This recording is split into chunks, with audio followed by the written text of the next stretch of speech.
Shivaya.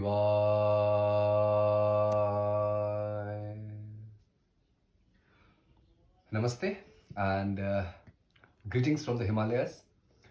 Today, while doing my yoga practice, the Hatha yoga practice, I felt like sharing this piece of information to all the practitioners through the social media. Because when I go to social media, I see a lot of practitioners, a lot of people engaging into yogic practices, especially asana as part of the entire yogic journey. People have really understood and they kind of imbibe this into their lives. So one very important piece of information that I felt like sharing today is that whenever a person practices a physical asana or physical asana, it should not just remain restricted to the body.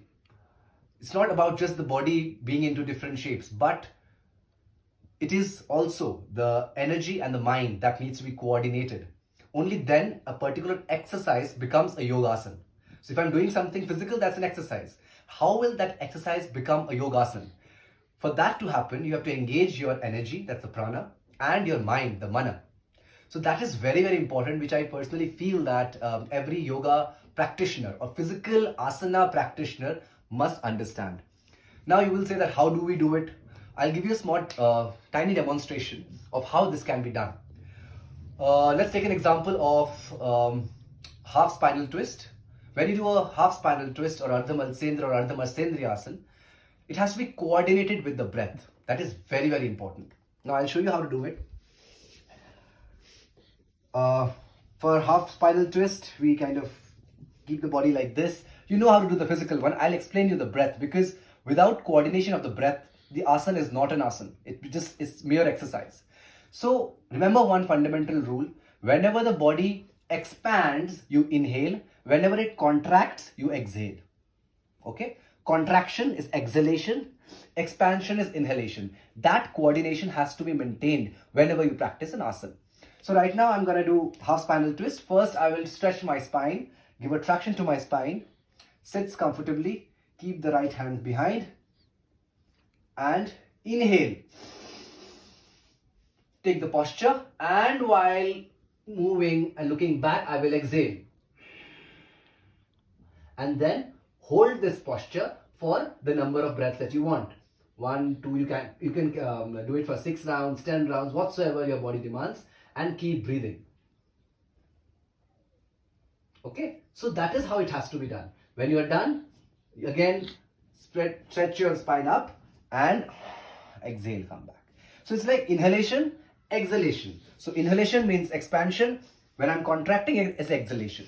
So it's a basic example I give you. Another thing I can show you, that this is the bound ankle pose, the Titli Baddha Konasana, and then when you move it, it becomes a butterfly. Now if I want to go forward, so my body is contracting, so I will inhale and exhale down, and then hold it for around 10 to 12 breaths as you feel like. So this inhalation and exhalation, and once you come forward, inhale again, and then you can give an opposite stretch. So this coordination of a particular physical practice with breath and then the mind. The mind also has to be here. If I'm doing a practice or something, some asana, if my mind goes here and there, the effect is reduced.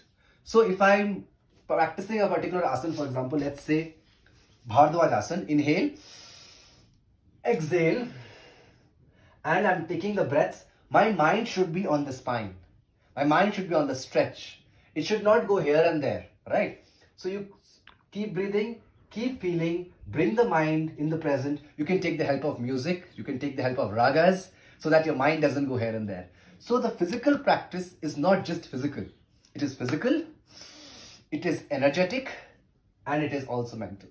So when you practice yogasana, by coordinating your body, energy and mind, so the three in the Panchak Mahakoshas, the lower 3 bodies are already balanced.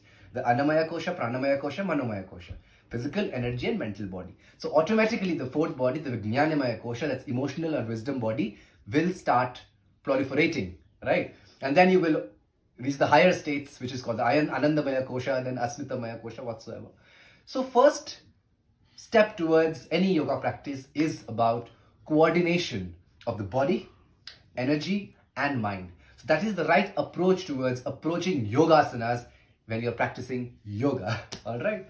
So thank you so much and wish you all the best. And please keep this in mind when you practice your yoga. Thank you so much.